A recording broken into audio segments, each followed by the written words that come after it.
The basic plot outline for DC's 2026 movie Clayface has been revealed, and oh my goodness, does it sound incredible. And does it sound like the exact shot in the arm that not only DC, but comic book movies in general have needed for so long. I'm going to give you the basic plot outline, but just know that if this is exactly as it sounds, this is going to be, I think, easily the best comic book movie of 2026, and maybe the best we've seen in a while. And we've been seeing some good stuff from DC recently. Superman was up and down in people's estimations. For me personally, I enjoyed it. The Batman movie was fantastic. The Penguin series was amazing. And when you compare that to Marvel, which has been absolute garbage dog water for far too long now, I think this new reinvigorated DC could give Marvel the shot in the arm that they need, and we could see a whole new golden era of comic book movies. But let's talk about Clayface specifically right now. Before we get into the castings, I'll break down the basic plot line according to Hollywood Reporter. So basically, imagine this. Handsome young actor Matt Hagen is finally getting his big break in Hollywood. After escaping a troubled past in Gotham, he's starting to make his way up the Hollywood career ladder. But one day he's attacked, and he is horribly disfigured by a vicious mobster. He's desperate. He was about to achieve everything he'd ever dreamed of, and now all of a sudden, people are looking at him like he's some kind of freak. So in his desperation, he goes to a fringe scientist, a lady, rumored to be a CEO of a science company, and she tells him that she thinks she can cure him. This excites him. He'll do anything he possibly can to have another shot at Hollywood.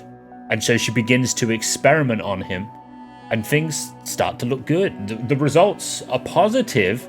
He gets back his good looks. Things are happening. He's maybe even noticing things he couldn't do before that now all of a sudden he can.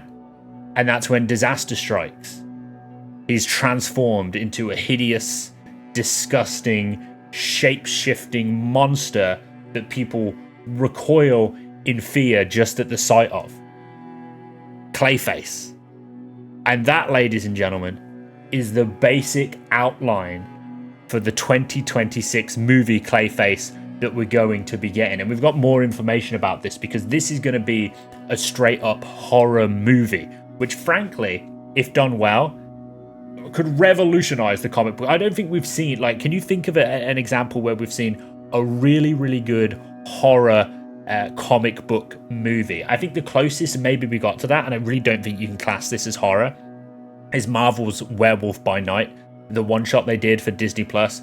I think that was good. It was really enjoyable, and clearly it had horror themes. It featured monsters of all sorts of varieties, but frankly, it wasn't a horror. This, an R-rated, 18 plus if you're in the UK, R-rated horror comic book movie could be absolutely fantastic. One of the things I'm also excited by as well is the fact that it's only got a $40 million budget, and that might sound worrisome to some folks. Frankly, I think for a movie like this, it's going to be a great thing. When you're under the Warner Brothers umbrella and they're giving you $200 million to make a movie, you're going to have a lot of input from studio executives, producers that frankly have been completely ruining the movie scene for decades now. Like, I saw a video the other day about how there's been no real iconic new characters in movies in the last 25 years. Like, all of the iconic characters from the biggest movies we've seen are all rehashes of previous characters. Like, we saw a Superman movie recently, right? You can say that's a great movie. It's not a great of all time, but it's a good movie. Ultimately, that's a character from like 80 years ago. The Batman movie was great. Even the Christopher Nolan ones were fantastic. It's the same character from, again, probably nearly 80 years ago. Like, all of these big franchises, all of the big movies, they've all been done. We're getting nothing revolutionary. And that's because of these studio producers, executives that are just, make it the same. Make it the same as everything else because we think we've got the formula cracked. No, movies need reinvention. and creativity. And I think with a $40 million budget, it should hopefully hold the studios back a little bit, let the creatives get on with putting their vision on screen. And I think that's what we need. People talk about that they're worried about AI. Oh, AI just rips everything else off and it's going to keep everything the same. That's what Hollywood's been doing. This could be something completely different. So that $40 million budget, I think personally, is a good thing. Might even make them lean more on practical effects, which could be fantastic. I don't think we just need, it'd be fantastic. It's said to be taking many cues from the movie The Fly with Jeff Goldblum, a movie that I personally haven't seen, but that is a movie that is in sort of the cultural mind. The cultural mind. I couldn't think of a thing to say. I said the cultural mind, but everyone knows about The Fly, a movie essentially where a man's DNA gets merged with that of a fly because of a scientist, and that's what they're going for with here. It's a real body horror, gross, disgusting movie that sounds fantastic. We've got Rhys Harries cast as the lead character, Matt Hagen, who of course will go on to be Clayface.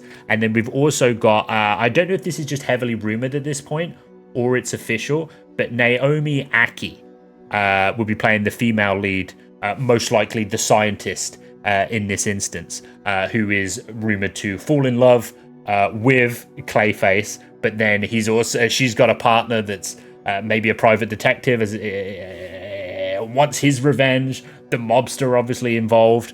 We're going to see all sorts of, I think, wonderful things from this, and I'm just very excited. At the minute of recording this video, reviews have started to come out about Fantastic Four, and they're all positive. I'm seeing nothing but positive reviews. This movie saves Marvel. Oh, it's a return to form. All this stuff. I do not trust Disney movies early reviews. I don't trust them at all.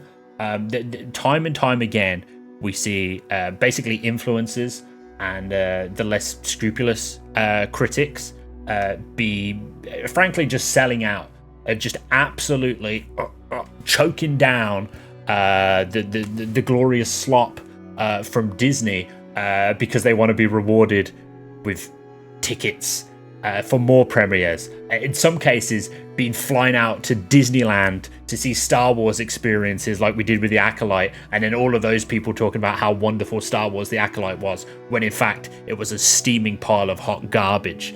So I'm hoping Fantastic Four will be great. I'll put my own review out of it on Thursday, and I'll let you know exactly what I think of it. But honestly, fingers crossed. I don't think it's going to be as good as Superman was, but I hope it will. I'm kind of sick of Pedro Pascal, so that worries me. But I'm super keen for Clayface. Let me know what you think. Is it going to be good? Is Supergirl going to be worth it? Is DC or Marvel going to come out on top in the next 5 years? Let me know in the comments. And please like and subscribe.